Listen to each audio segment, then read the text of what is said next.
I love this sport, but of course there's one moment in your life that it becomes also a job. Yeah. And it becomes like pressure and responsibility and so many expectations that it's very tough to handle, because as I always say that your brain is not prepared to handle all these kind of things when you're 18, 19, not even 25. You're maybe ready for that when you're 40, but then for tennis it's too late. So you have to, like, the process of maturity, it's like super fast, and I think that's why in my case I'm never ashamed of saying it, but that's why I went through depression and I had mental health problems, and because I was 18 and I was a very good junior, but then the step of going to pros is when not you easy. start losing quite often. No? You start losing, and people are expecting you to be the next Sharapova, and why is she not top 10 yet? And I wasn't even top 100 in that moment. So imagine the expectations were super high, but my level or my mental capacity wasn't ready for that. Yeah. So of course I went through all that periods of my life, and about your question about, I had very clear I wanted to be professional, but I've been through so many phases in my career. But I think also today when I think about it and when I look back, I'm happy I went through all that, because I think it made me the player or the person I am, and I consider myself that I'm a fighter, and that made me like so strong. Yeah.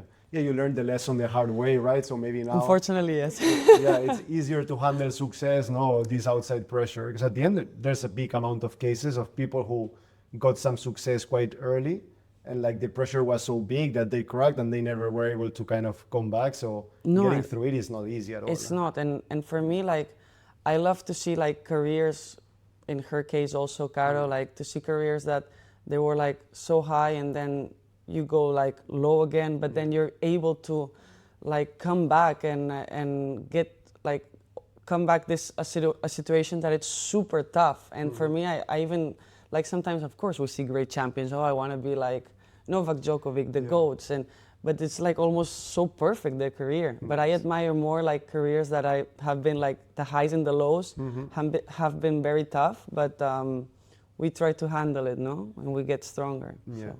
When you had some tough moments mentally and you went through depression, do you think it's because of your own pressure or the pressure of the outside? For me, in my case, it's a very good question, because I think it's both. I think when you're in the highest level of a sport, of elite, you put a lot of pressure on yourself. I think we have, all of us, an obsessive personality that we always want more and it's never enough. So I think that comes with our DNA, But also I think the pressure around, it's never easy. It's something I always said it, and I really don't like it, maybe from the tennis world, if I have to say, like maybe the agents that are around, the people that are around, they see young kids, talented kids with money, so it's never easy to handle all these things, all this pressure. So in my case, I think it was both. The pressure I put on myself, but the people I had around me wasn't the best people I had. So of course, in that moment when you're very young, maybe you want to feel that support or that people. So I think what changed my career also, it's me realizing all that and changing completely the people I have around, that I'm surrounded with. And for me, of course, I search for the best professionals, but for me it's more important to have good people by my side, and I think when I have that good people by my side, the rest comes. Before we dive into today's episode, I want to share something that's made a huge difference for me, both physically and mentally. Being on tour, constantly traveling, it's not always easy to get all the nutrients and vitamins I need. That's why I started drinking AG1 every day. It's packed with 75 vitamins and minerals, prebiotics, probiotics, and more to help me perform at the highest levels and take care of my body. And honestly, it just makes me feel better. I love starting my day with AG1, and I think you will too. And AG1 is offering new subscribers a free $76 gift when you sign up. You will get a welcome kit, a bottle of D3K2, and 5 free travel packs in your first box. So make sure to check out drinkag1.com/tennisinsider to get this offer. That's drinkag1.com/tennisinsider to start your new year on a healthier note. Yeah, we spend so much time with our environment that sometimes it's even more important to have the support and to have the good vibes even when you're at the lowest, so you don't have someone who puts you even more down than you already are. My opinion is completely like that, and I think that when you have the talent, if you're happy, if you work, Yes. the rest comes. I don't believe in all these things or people that put you down, but because he's like he has coached this person or he has worked with this person means that he's amazing. Maybe amazing for me it's another thing, you know. So I think it's very personal. Yeah, and finding some balance. I think for most cases, some people are like robots and maybe they can function, no, being like a robot. But for 99% of people, you don't have like that happiness. No, it's you end up cracking. We had Tim on the podcast, and he was saying that one of his main regrets was to not enjoy a bit more, and that he thought that if he would have had a better balance in life, he probably would have avoided that emptiness after winning the U.S. Open that maybe led to an injury, you know. And he was like, I wish I would have like that better balance. Yeah, I agree on him, and I think one of the things I regret also, maybe when I was younger, is that I wasn't enjoying as much. Also, I was putting so much pressure on myself. Yeah. But I think after this injury I had, I changed a bit. Of course, I'm never gonna be like, wow, super happy when I lose or enjoying the journey, like what we say, like all these cliche things. But I'm enjoying it a bit more. You know, I try to find moments, and sometimes with myself, I'm like sitting down. I'm like, wow, you're really lucky. Yeah. And this, I never said it before. Before my injury, I was like, I want more. This is not enough. She won this, so I need to win 3 times more this. So you know all this pressure you put on yourself all the time. Yeah. And now I'm like, I'm enough. You know, I'm doing well, and I'm happy. I'm proud of myself. Like this year, I came back, and I'm trying to enjoy the suffer of this sport. You know.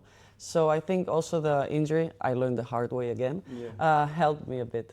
You really felt you came back as different? Yes, I did. At the beginning it was tough because I wasn't in the level, and especially the physical level I was expecting or hoping for, because I was playing well, and then at the beginning I saw myself very far away.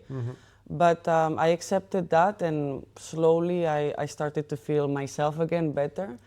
And after that, I felt like it completely changed my mindset. Yeah, maybe like no injuries. I think in your case also happens that maybe help you change the mindset and focus more, no, in the process, right? That instead of obsessing on I need to be 2 again or I need to win a slam. I'm not enough until I win a slam, right? And I think that's the quote of all of us, right? Yeah. We're not enough until we win a slam, and it's not like that. I think. You always share that after winning the final, it was the most miserable moment. It was like it's emptiness, like.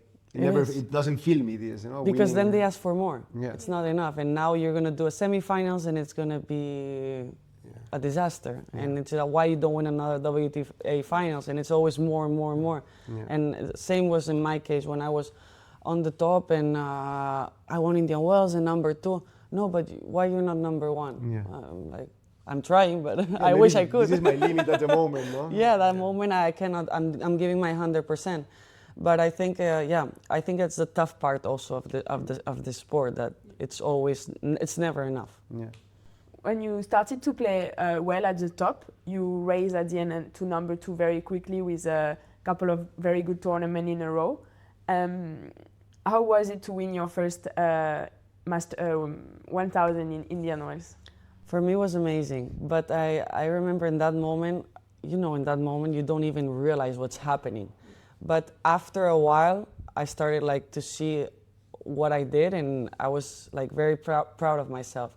But I have to say that period for me, that one and after, I think it's the one that I suffered the most on court. I was feeling so much pressure. I felt like I was a big target also for the rest of the players, that it's normal. But for me, it came very fast because I started the year 75 in the world, and then I finished there. So I was like, wow, now all of a sudden I'm a target when I was never one. You know, I was like, okay, a player that plays good, but that's it, talented, you know. But then all of a sudden that pressure for me was very tough to manage, you know. So I have to say that that year for me was very challenging. You can only like lose against one player. Yeah, The it number was only one. acceptable one player, Yeah. and sometimes, because Anything else one, is a two. failure. So yeah, even not for my mind, but for the people. Mm-hmm. And I never handled, I think right now it's better, but I never managed really well the expectations from the people, like criticizing me or judging me. I've always been a person that I didn't understand that really well. Now I know where I am, but at the beginning I was like, why? I'm just playing tennis. Why is this people saying all this to me, But then I realized that it's part of our job also. Yeah. It's not part of our job, honestly, but should not be. It should not be, Yeah. but we have to accept it like that. It's funny. I think like from people don't understand the impact that it can have on athletes. All this criticism, like at the end, you're like a human being, like anyone else. You're just amazing at what you do. But I think like people from the outside, they think that these messages don't have an impact, right? When actually they do. And most of the times they come at a moment where you're not at your best, right? So maybe you're already doubting about your abilities and having all these press or harsh comments on social media. Yeah. Like they're like just like burning even more. That's why I really appreciate what she said a few months ago, and I reposted that and everything because I think it was great, and we need to speak up more about it, and I think a lot of good reactions from the players also. So I think that's very important to start to do all these things and to speak up because we have a voice for something, we have a platform. So I love the way that, for example, Carol is using it. Especially for young players, right? Because you have seen enough like in life, but sometimes when we were discussing it, like I cannot imagine a 16 years old girl trying to make it, who starts to be like in the eyes of betters, no? And like starts to get these kind of messages. Now you can understand, even if it hurts, you are able to relativize, no? And don't go into a dark place. Yeah. But sometimes but you now, wonder, like, and I think in teenagers. our time, we didn't have it that much. When we were 16, 15, 17. Facebook was not that bad. Facebook was maybe, it was more private different. in a Yeah, way, it was more private, but now it's worse. I think it's not a funny fan. because the criticism always comes from people who like objectively didn't accomplish as much as you do, right? Because most of the times people who succeed, they're not that judgy on others, right? They understand because how they're hard it okay is. with themselves and they're happy with And themselves. it's like Caro, when she's 40, it's not that she's training 50% less than when she was 40 in the world, right? It just You is try how as it hard. is. You try as hard, maybe sometimes even harder than you did True. in the past, True. but you don't have the success that goes with it. Yeah. In that tough moment, did you work with a psychologist? Always. Always. I've Even been- before you did? Yes. I started maybe when I was 18, 19. Yeah. And since then, I always been working, not with the same one. Now it's been a while that I've been working with the same one, but I've always believed a lot in expressing and helping and conversations and having a mental partner with me. So as I always say, we go to the gym every day to work our muscles, but we don't work this one that we're like 24/7 thinking. So I'm always like super pro psychologist. Yeah, it's true. Now it's changing more, and players are starting to be more open. You've always been one of the most open, right? But I think it's good to like also like to share what's going on, no? Because sometimes on tour, like everyone is so close that it's like because helping the case. That the good thing now is that I think that most people now think that this is not a weakness. Yeah. Before they thought that saying all these kind of things was like, oh, she's weak. Yeah. And when I see a player maybe speaking up, I'm like, wow, she's strong. I admire them more. Yeah, you have But to be before- confident to be vulnerable. That's in a way. why. Yeah. And but before it wasn't like that. So It's true. I think now we are lucky enough that players and people and athletes but not even us, like people from the outside that doesn't play sports, see it in that way, and I think that's really positive. Yeah. Yeah. It's